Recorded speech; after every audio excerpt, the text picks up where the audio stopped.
It's it. All right. Hello, everybody. How are y'all doing today? This is Thomas Panter on Thomas's Torture Time, as always. I'm here with my friend, Dr. Kellis, and he has graced us with his presence today.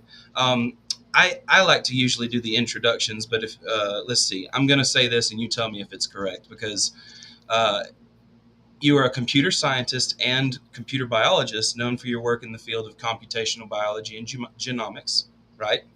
Yep, And do you still hold a position of professor at MIT, or is that correct. okay? You do. Okay, excellent. So, Dr. Kellis's research primarily focuses on developing computational methods and algorithms to analyze and interpret like genomic data, the human genome. He has made significant contributions to understanding the organization and function of the human genome, as well as the genomes of other organisms. So, his work includes the development of many different innovative algorithms for identifying functional elements in the genome, understanding gene regulation, deciphering the genetic basis of various diseases, etc. So, this is what we're going to talk about tonight. I have a set of questions, of course, for you, my friend. But I usually like to ask people, what are you most into right now? What are you most interested in? What is the project that has your eye? Well, we have four papers coming out in the journal Cell on Thursday, and this is pretty exciting. It's about the dissection of Alzheimer's disease at single cell resolution, basically trying to understand what is the molecular basis of Alzheimer's, what are all of the different signatures, what are the cell types that are implicated, what are the pathways that are altered. And this is sort of one of the areas that I'm just very, very excited about, basically trying to understand what is the circuitry, the molecular basis of human disease. And by understanding human disease, can we figure out where to intervene? What are the pathways that we should alter? What are the genes that we should be targeting? What are the regulators? And that's where computer science comes in, basically by understanding the circuits that underlie these genetic associations. We are then able to recognize targets, recognize pathways, recognize Mm-hmm. how we should be altering. And those four papers are basically telling us that there's these dramatic alterations that are happening that are underlying resilience, for example. So a lot of individuals that have symptoms of AD have all of the molecular signatures, all of the pathological signatures, and all of the cognitive signatures. And this is the traditional definition of Alzheimer's. But there are other individuals that show all of the pathology when they're dead. You basically look at their brain and you're like, oh my God, half the brain was gone. They have this enormous pathology. They have these amyloid plaques and these neurofibrillary tangles. But cognitively, nobody knew that they were suffering from Alzheimer's. They didn't show the cognitive decline. So Yeah, the one of the behaviors weren't there. papers is basically telling us about resilience, about the ability to sort of withstand these dramatic changes to your brain without actually showing any phenotypes.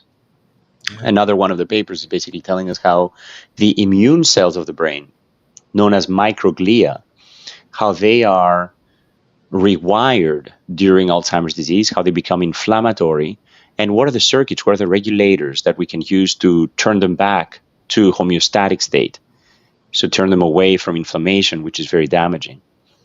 The third paper is basically telling us about epigenome erosion. So Mm. many of the cells that are found in Alzheimer's individuals, they lose their identity. They are showing this flattening of the epigenome. So as you know, the DNA in all of our cells, we have trillions of cells, and the DNA in all of them is the same. Yeah. But every single one of our cells has very different functions. Yes. So what we are studying is how this is possible, how microglia and neurons and excitatory neurons versus inhibitory neurons, Yes. oligodendrocytes, astrocytes, the Yes. vascular cells, how all of these cells are able to, with a single common genome, show such dramatically different functions. And Mm. then what we're showing is that some of these processes are in fact altered during Alzheimer's disease, possibly related to DNA damage, and that the epigenome is in fact eroding, and sort of all of these memory of the cellular identity is going away, and that basically leads to this de-identification of these cells, and then ultimately the loss of their functionality. So anyway, Does these that are sort of include the different neurons? aspects. Oh, exactly. Does that include neurons dying and not Yeah, being absolutely. put back in? So Not being, basically, yeah, the most cells in our body are constantly renewed. yes. There's this great metaphor of a 7 ship, years. where if you replace every plank of Yeah, that ship, is it yeah. still the same ship at the end? Ship of Theseus. Yeah, And exactly. And then with the same metaphor, you can think of the human body as constantly renewing itself. Basically, every one of our cells will eventually be renewed. yeah. The one exception, the cells that you do not want to renew, are your brain cells, because that's where the memories are stored. So basically, if you sort of renew your neurons, you will no longer be you. You will no longer have your memories. So the ability to sort of turn over neurons is one of the things that unfortunately is not possible. So what we need is constant repair rather than renewal, rather than Is replacement. there a future in optogenetics in that way? So what optogenetics allows us to do is effectively reprogram individual cells using light stimuli. Right. And it's extremely helpful for model organisms. It's not something that we are envisioning for humans to be able to sort of, go in and sort of Yeah. create these switches, if you wish. But what that allows you to do is have programmable individual neurons that you can kind of turn on and turn off at will, and Yeah. that's usually used in mice or in model organisms. That allows you to sort of study these circuits by intervention.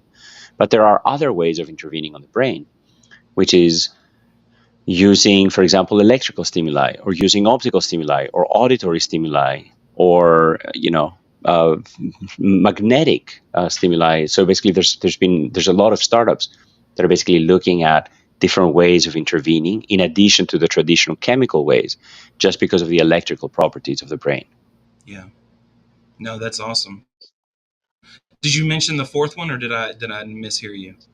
Yeah, so basically I may have the interrupted third you. Go the third paper was about epigenome erosion, and the fourth paper is about DNA damage. So what's very interesting and sometimes surprising, possibly to many of your viewers, is that part of the way in which memories are encoded in the brain is by actually making cuts on the DNA itself. So basically, the DNA double-stranded breaks is actually part of the process of memory formation. And most of the time, they are repaired accurately. But with the progression of Alzheimer's, sometimes those breaks are no longer repaired correctly. Okay. And what we're showing is that sometimes the increase in DNA damage basically leads to genes being fused together from different parts of the genome. And that can then lead to altered gene functions, sometimes altered gene regulation, because the regulatory control elements of one gene will be together with another gene. Yeah. So basically, the fourth paper is looking at DNA damage and sort of how that is altering What other besides Alzheimer's Alzheimer's. disease? What can DNA damage do to us?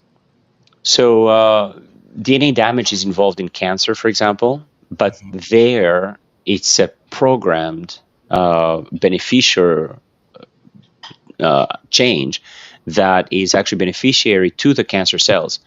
Oh, The idea there is that most of our cells are very careful about their genome. They want to sort of make sure that there's no changes, make sure that it is very, you know, accurately mhm. copied from Yeah. one cell to the next.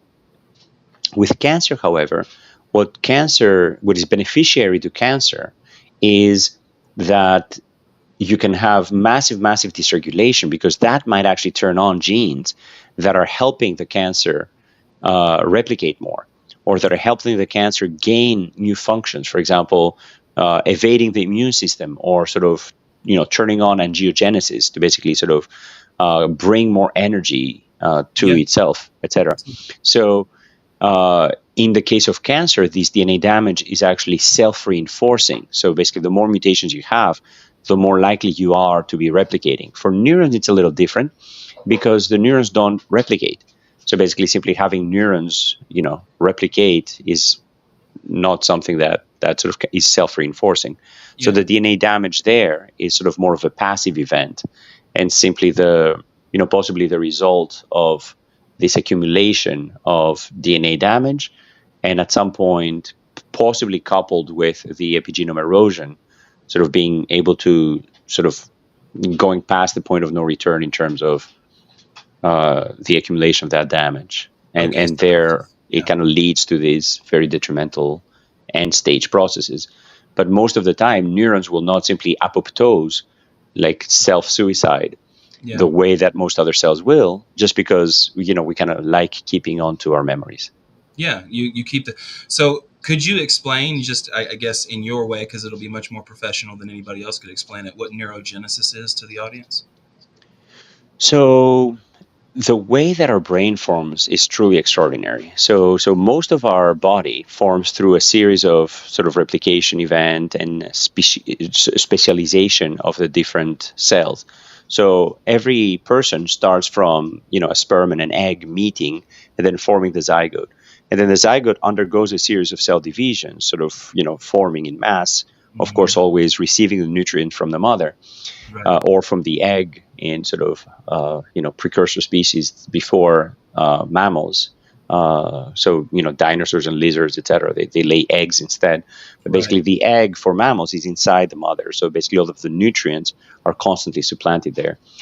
And what's really extraordinary about the human brain. So basically, we know a lot about development of different body plans. So basically, very initially, there's this body plan formation with segmentation. Basically, different segments are associated with, for example, the head, and then the dorsal to ventral Yes. axis and anterior posterior axis. So there's two axes of development, and they're Mhm. sort of defining different segments of the body. And there's these homeobox genes, these Hox gene clusters that define the different segments, and they're kind of laid out in order in the genome, and they're also laid out in order in the patterning of the body, and that sort of gives the gross or organization of the body plan. But then for the brain itself, it is quite extraordinary because we basically have trillions of neuronal connections, and we simply don't have enough genes to program them all. This is not like in C. elegans in the nematode, in the worm. We basically have exactly a predetermined set of cell divisions that give rise to exactly the number of 300 some neurons that the male and the female worms have. In human, it's very different. We basically have neuronal connections forming in projections that are not necessarily individually programmed, but instead project to different regions. And there's Okay. morphogens and all kinds of stimuli that sort of lead to that. And in addition, during the differentiation process of the neurons, you basically have neuronal migration. So the way Oh. that you form all of the different regions of the brain is that you have formation of the neurons and then migration sometimes along the vasculature. And for a long time we've thought that new neurons do not form, but more and more we're realizing that there's continued neurogenesis even in adulthood sometimes. With, for example, the hippocampus shows formation of Yes. actually new neurons, and I think we still have a lot to learn about sort of when does neurogenesis end, Oh, yeah. and when does the sort of stable brain Yeah. finalize. But Is there then there's neurogenesis going constantly on in a dying human? You know? uh, probably not neurogenesis, Yeah. but throughout our life, we basically have synaptic pruning. So basically, these are the synaptic connections between the different neurons that are constantly getting cut if they're not being utilized, and then reinforced if they're being utilized. So this whole Right. concept of use it or lose it for a lot of our habits and memory formation, etc., is very much associated with this whole ability to rewire these connections. And that there's a lot of parallels of that with the way that we train neural networks and artificial neural Mhm. networks in deep learning, Yeah. where these neuronal connections, these weight updates, there's algorithms that allow you to do that. And this is enabling the artificial neurons to learn patterns that they observe based on reward of connections that are bringing you closer to the ultimate goal, and then penalization of connections that push you away from it. And in the Yeah. same way, humans basically update their neuronal connections, not necessarily through neurogenesis, but through reinforcement of specific Right. connections, The which are connections then, form more and more. Yeah. yeah, so these connections are basically learning specific concepts, learning specific, input output relationships, and sort of forming ideas, thoughts, concepts, memories, Yeah. every aspect of human cognition is instantiated through these primitive processes. Yeah. So it's somewhat akin to a biological imperative. It sounds like. um, so it's interesting because you bring up Alzheimer's. We can talk about that more because it seems as though your papers are focused on that. Um, what happens to like the neural connections, the neural pathway connections on someone like my grandmother who is 90 and has Alzheimer's?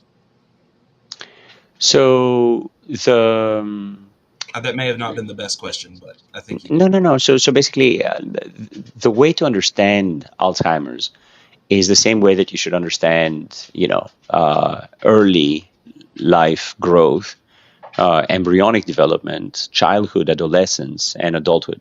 Basically, our brain is a combination of software and hardware. It's a combination of experiences and the underlying hardware that encodes sort of these connections. And the analogy that I like to give is that we kind of live in two different time scales. So if I throw a ball at you, you will catch it, immediately. Even from the corner of your eye, if you perceive it, you'll immediately catch it. This happens in, millisecond time scales. Right. The way that we think, the way that we respond, the way that we speak, if you watch table tennis, for example, or gymnastics, etc., there's some programmed behaviors, and sort of there's sort of a motor learning, component, and the cerebellum in our brain is sort of Right. Yeah. involved in The a lot of fine this motor movement. learning. Mm-hmm. And then in addition, there's this sort of logic and inference and reasoning, and the our habits, for example, are associated with specific neuronal pathways that are being formed, reinforced, rewarded, and strengthened. And this is happening at timescales that are extremely slow.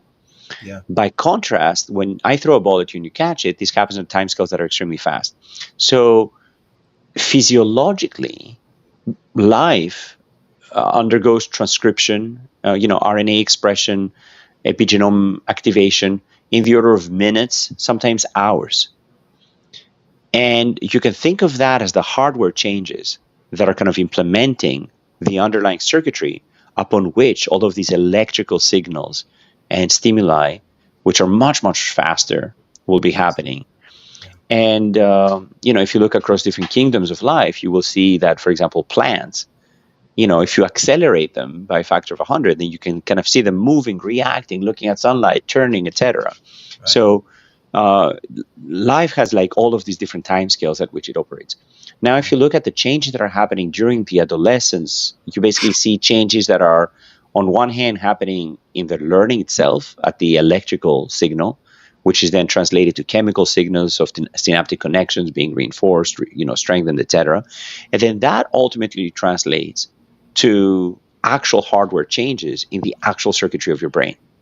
Hmm. So the and sort of that's why it's extremely important that children are exposed to enriching experiences, early in their childhood, because then they're kind of forming these neural connections Yeah. that will then, help them in late life.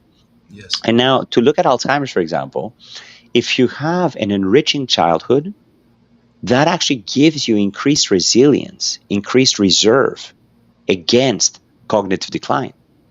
So basically, the early life experiences that your grandmother had are actually playing out now in late life in terms of cognitive reserve. Okay.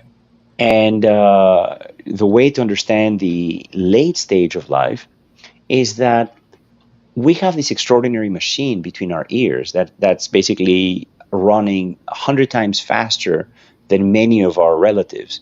In evolutionary timescales, this happened extremely fast.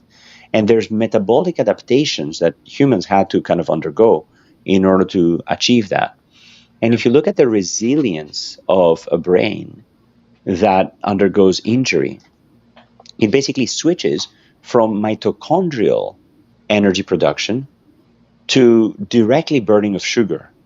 glycolysis, and instead of oxidative phosphorylation. And OXPHOS basically requires sort of an energy grid, if you wish. And neurons that undergo injury are instead switching to sort of, burning the stove in the countryside, so a much sort of less efficient form of energy. So injury in the brain will basically accelerate ultimately neurodegeneration late in life and will lead to tau accumulation, neurofibrillary tangles, and sort of these signatures of damage that are also associated with the end result of amyloid accumulation, which is associated with neuroinflammation, with inflammatory processing, your microglia, and so on and so forth. So basically, if you're looking at sort of these early life, late life changes in the hardware and this rewiring of the underlying physical instantiation of our circuitry, of our neuronal circuitry, you can kind of start interpreting now those events of cognitive decline, of cognitive resilience, and so on and so forth in the context of those hardware changes. I hope that answers your question. No, it does, and you can map it out, right? It's a way to at least get some kind of a map uh, to understanding. Here's a crazy question: Could we ever CRISPR away Alzheimer's? So let's talk about CRISPR for a second. So Yeah. what is CRISPR? CRISPR is a way to cut out very specifically specific regions of the DNA. I didn't say edit, I said cut, because the technology itself is co-opted from a bacterial immune system against viruses. So when bacteria are infected by viruses, these these bacteria kind of store a signature of the virus, so that next time that virus comes, they're able to go and cut the DNA or the RNA of that virus. So CRISPR was originally discovered in bacteria when they were sort of trying to make yogurt, Yeah. grow more efficiently.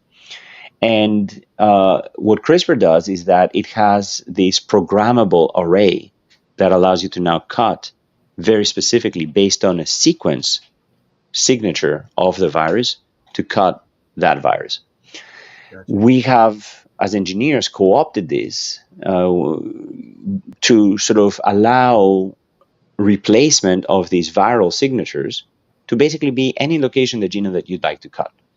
And what that leads to then is a pathway of DNA repair, where you have a double-stranded break where you can kind of repair it.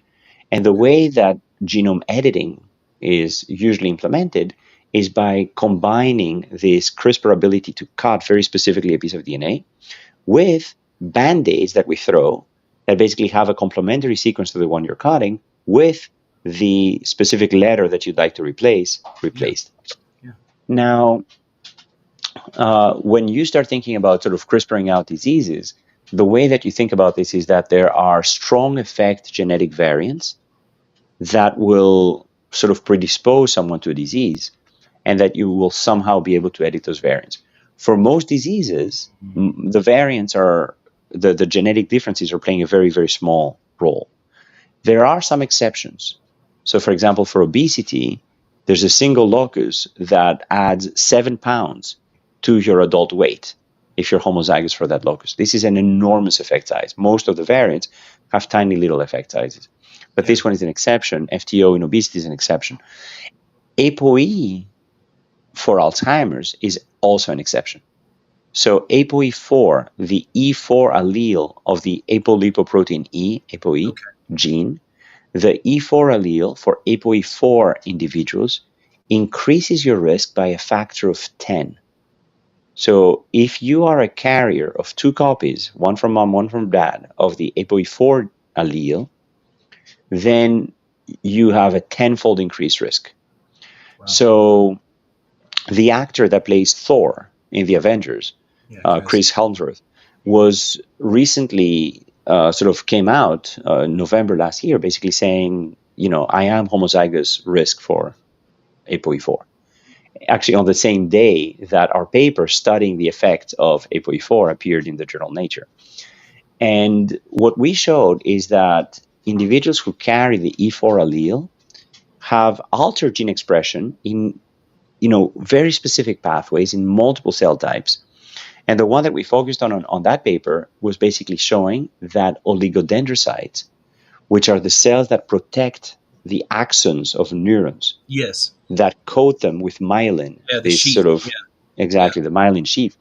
So what we showed is that the transport of myelin, the transport of cholesterol, which is one of the ingredients that is required to sort of form myelin and to protect the neurons, that transport was impaired. And we also showed that you can kind of add these hydrophobic molecules that allow you to facilitate transport, and that when you restore transport, transport of cholesterol, you restore myelination, and you restore cognition in animal models. So Hmm. this actually provides enormous hope that perhaps we can kind of restore a broken process. And the way to understand now this in the context of a late stage disease like Alzheimer's Yeah. is to think about what initially causes the disease, and then what happens after your brain has undergone so much damage. So this is a disease that is late onset. Individuals have Alzheimer's by 50, 60, 70, 80 years old. Yeah. So that's decades of damage before the symptoms even appear. Hmm. So by the time somebody's diagnosed with dementia, with cognitive decline, they have been losing neurons for decades. Yeah. So the question is that a good time to go and CRISPR, quote unquote, out the Right. disease? When would be the demarcation line? Yeah. That's exactly right. So basically, at what point can you intervene and still restore normal physiological function? What if you cut out something important too? Well, that's true for any disease. Yeah. Basically, for any therapeutic, not just for CRISPR. Basically, very often we're kind of interested about off-target effects and Yeah. sort of That's what happens with me. I'm bipolar, and all the medication I take is off-target effects. It's a proxy. Affect this to affect this. yeah, yeah. The neurochemicals and everything. But no, yeah, I'm with you. Um, well, we can keep talking about this because I don't understand a lot about. I understand. I would say I understand 70% of the terms here, so I'm just being generous with Yeah, that. yeah. No, feel um, free to ask away yeah, no, because I'm sure that your I love listeners will you be because wondering about the same terms. yeah, if you want to explain, go deep into anything you can. We just love learning here, and you can speak as high level as you want to. We love it. So, Yeah. um, uh, so is there a way? Is like the myelin sheath? Is that like a super? That's super important, right? Can we repair that at all right now? So there was a paper recently about multiple sclerosis. So this is a case where in the peripheral nervous system you basically have this loss of myelination. Similarly, and that's when the myelin is actually getting attacked by your T cells. So it's an autoimmune disorder when the myelin is sort of targeted as an enemy and sort of getting digested away. So the the corresponding effect is basically a lot of myelin loss in Alzheimer's, and of course the myelin is extremely important in being able to protect the electrical signals, Yeah. because without it the signals themselves will be losing and attenuating their strength, and therefore the signaling will not be as clean, and you will get sort of crosstalk between different neurons and between different synapses and leakage of these signals. Oh. Okay. That's one aspect. So basically, this is the physiological aspect. Yeah. The other aspect is that the myelin also protects neurons from injury. So in the Mhm. case of Alzheimer's disease, in the case of neurodegeneration, having this myelin sheath actually protects the neurons from damage.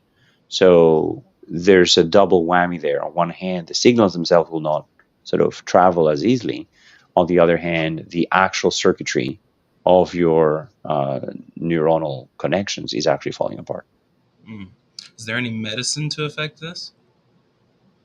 So you can aim for two things. Number one, sort of stop the killing, and number two, restore the dead. So basically, stop the myelin from being lost, and then number two, restore the myelination itself. And there are both existing medicines and sort of therapeutics in development that try to address both sides of that equation. Oh,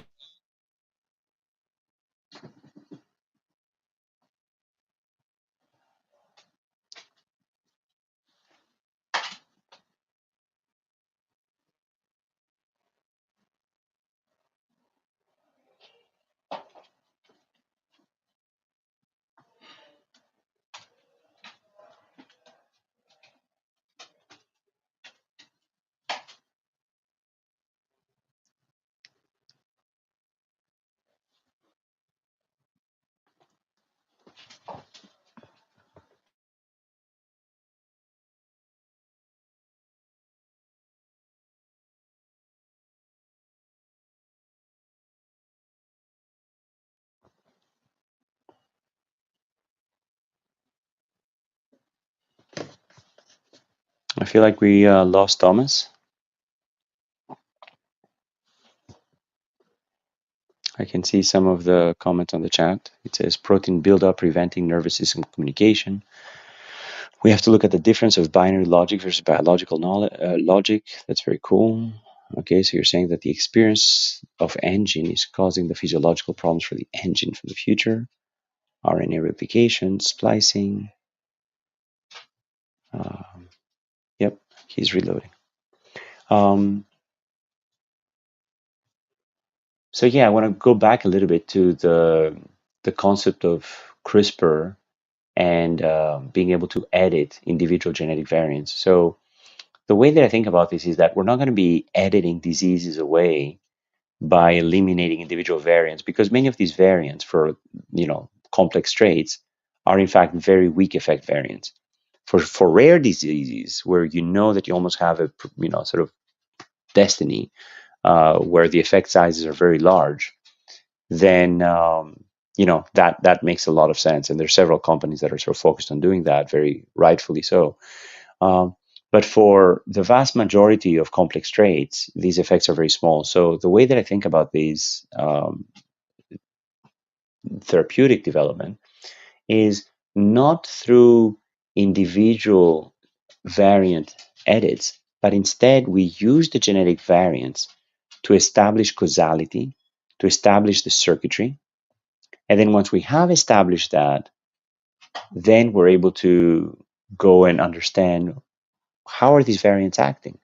What cell types do they act in? What are the genes that they affect? What are the upstream regulators? What are the pathways and biological processes? And when we understand all that, then we're able to um, target those in a sort of in a way that has a much stronger effect. So I'm wondering if I should join the new link there.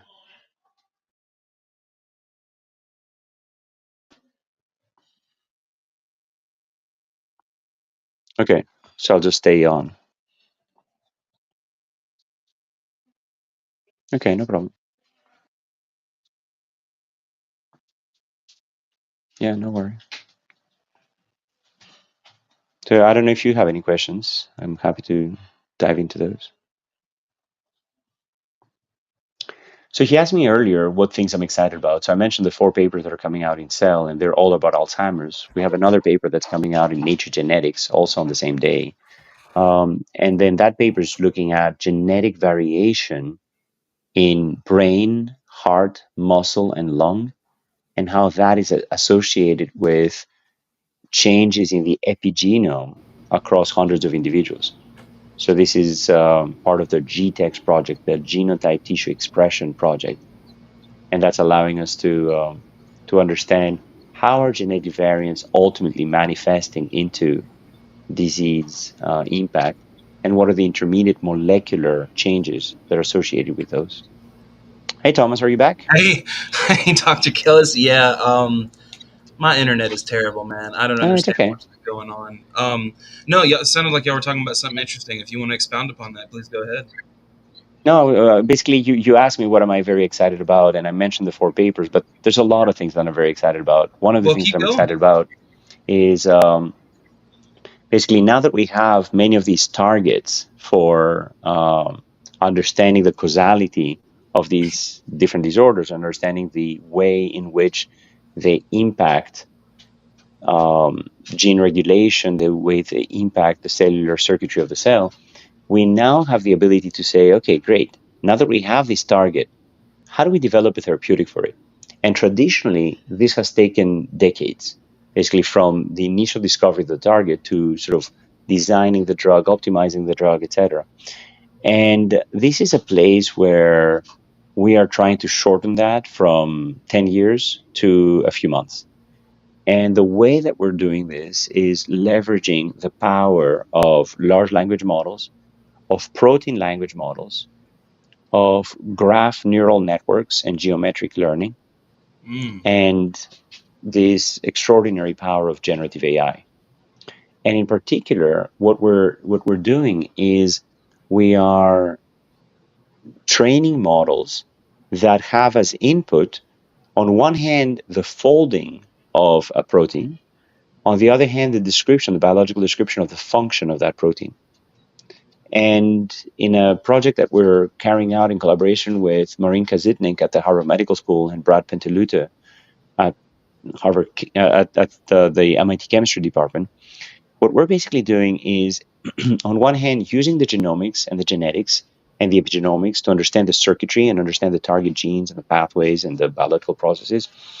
On the other hand, designing new folds using this joint learning, this contrastive learning, in the same way that you can kind of learn how images and text go together by finding pairs of image and text that are the same and Mm. pairs of image and text that are discrepant, and sort of training them based on the difference between these close pairs and these far pairs, known as contrastive learning. Yeah. What we're doing there is learning effectively the protein folding language of protein function. Namely, we are trying to understand what aspects of the structure are in fact responsible for the function of different proteins. What aspects of these structures are in fact matching drugs that are interacting with these proteins. Yeah. And using the two together to be able to reason in the English language about chemicals that can inhibit those particular folds, about what are the folds that are associated with normal physiological function or with disease functions, and so on and so forth. So basically, what I'm very excited about is sort of bringing the power of these generative models to the service of medicine, Mm-hmm. to be able to now start speeding up that process Yes. where we find the target, we design the therapeutic, and then in collaboration with Brad and his team, where we can very rapidly synthesize both the chemicals and the protein domains that we predict they should be bound to in the order of hours instead of months, But you need that to be able to algorithm sort for the of then folding, right? test. The folding. You Correct. need. Yeah. Okay. So you've heard about AlphaFold and the extraordinary achievements that machine learning has made to be able to sort of fold proteins, to effectively learn the language of protein folding, something that humans over the course of decades and thousands of hours of experts studying these sequences have not been able to do, but now that AI is able to do. So it's kind of very exciting to sort of be living at a time where so many different aspects of the circuitry of our brains and of our bodies and of our cells is in fact getting cracked open, and Yeah. it's kind of very, very exciting It is to exciting. I be mean, at that place. see, I mean, I've just recently, I'm a philosophy psychology nerd, and so I've just recently learned about genomics because I talked to Christopher Mason. Have you ever heard him? Yeah, he's awesome. Yeah, he is awesome. He was great to talk to. That's where I learned about epigenetics and genomics and things like that. Um, did you fall into this? What originally made you want to do this? So as an undergraduate, I studied computer science. So I'm very much fascinated with AI and machine learning. and that's what my undergrad and my master's were on. Mm, It's the first year of my grad school that I kind of switched to biology, and it was through evolution.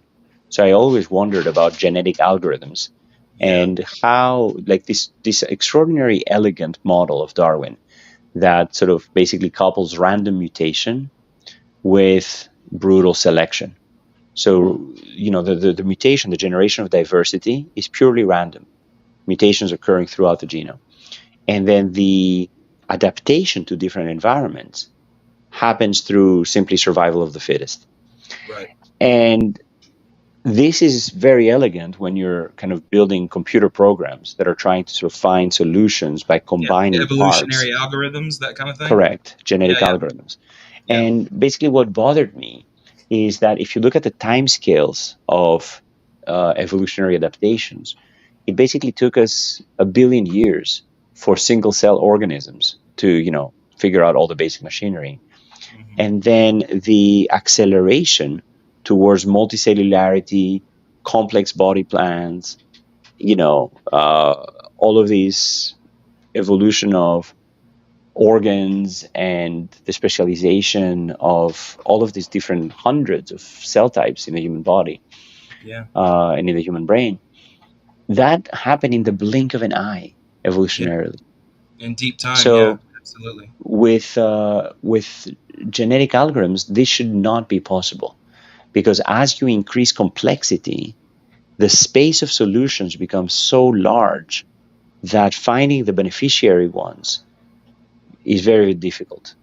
So, my first foray into genomics was basically studying evolution and looking for number one, evolvability. Basically, maybe the first 1 billion years we kind of got good at evolving.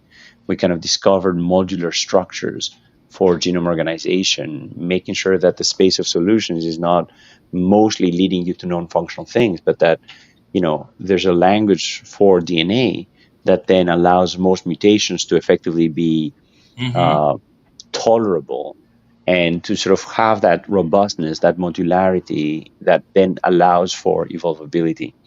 So that's sort of, how I got into this theoretically. And then my first papers in the field were all about understanding evolutionary signatures, understanding the patterns of change between different genomes to both understand how genomes evolve and to also be able to read evolution's notebook in order to discover functional elements in the genome.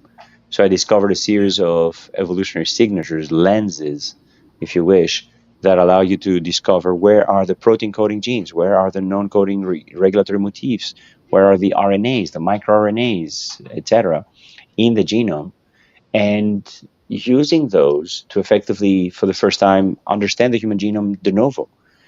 When I was an undergrad, we didn't even have the human genome. Basically, in No. Yeah. '99 is when the Yeah. whole complete sequence was annotated. That's right. Yeah. And, the challenge ahead of Francis us was how do Collins, we right? understand that? Yeah. Yeah, so Francis Collins was the head of the National Human Genome Research Institute, NHGRI, at the time before he became the head of the NIH. Yeah. And then Eric Lander and many others on the public side, and then Craig Venter on the private side. So, it's 20 years ago that we basically finally had the sequence of the human genome. And It's so much has happened since then. It's just an exactly. extraordinary revolution. Yeah, and quantum computing is on the horizon. I know we have to cool it down to like ridiculous temperatures, and IBM has one the size of a car. But I mean, isn't that made theoretically for like computing genetic algorithms because there's so many variables? Yeah, there's some similarities there, but I would say the two fields are quite disconnected. So, Okay. Yeah, I mean, I don't know anything about quantum. I know about quantum computing, but not about computers. I don't know what they require. So I didn't know if you were even. It's probably years from you even using any tools like that to for, to learn more about the genome or learn more about the genetic algorithms that you study. I imagine, I would right? say that they're mostly of theoretical interest right now rather Yeah, than of practical interest, yeah, and many applications in cryptography, but not so much in genomics. Okay. So, well, like with genomics and stuff, you're just using classical computing, just throwing a heckload of computing power at this, right? Yeah, so we're using CPUs, but also GPUs for a lot of the deep learning Yeah. applications. Yeah. So That's really cool. That's cool. That I mean, I love looking at the brain, and this is a very low resolution take from me compared to what you've been saying. But I always look at the brain as hardware and like the mind as software. You know, just as like a heuristic, even though it may not be exactly like that.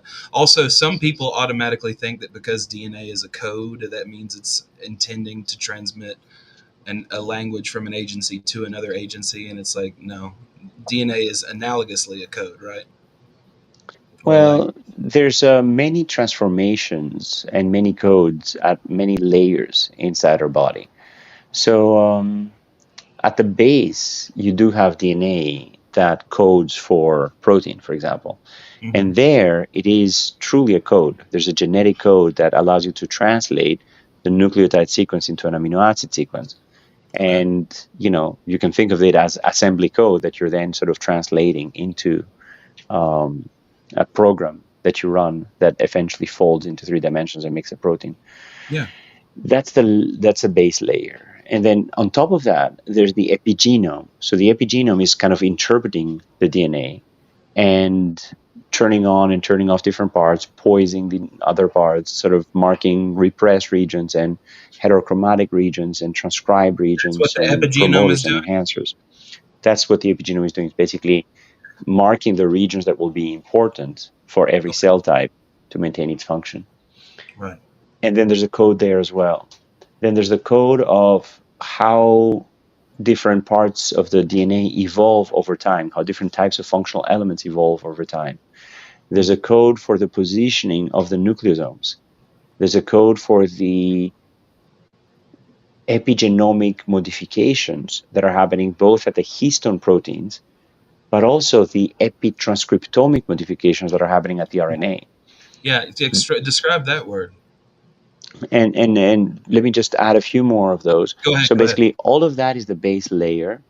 And then there's the whole code of development of basically what are the patterning processes and the signals and the receptors and the logic for creating the body plan. Hmm. And then there's a whole other layer which is encoded in our brains for storing information, for experiential learning, etc. So it's truly beautiful to sort of think about all of these different layers coexisting.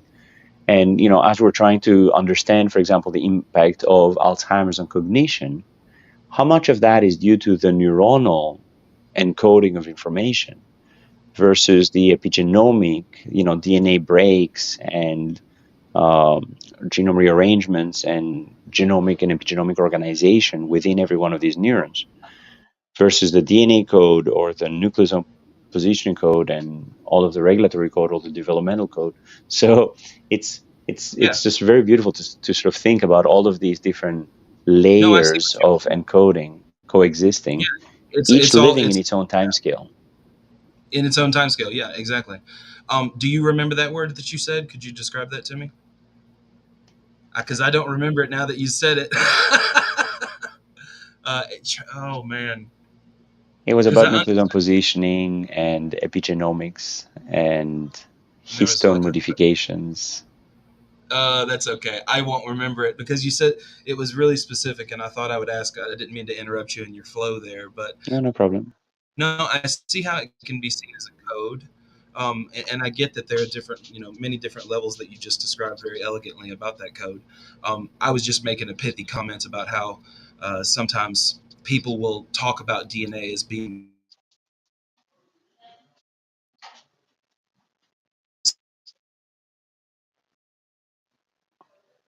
Thomas, are you still there?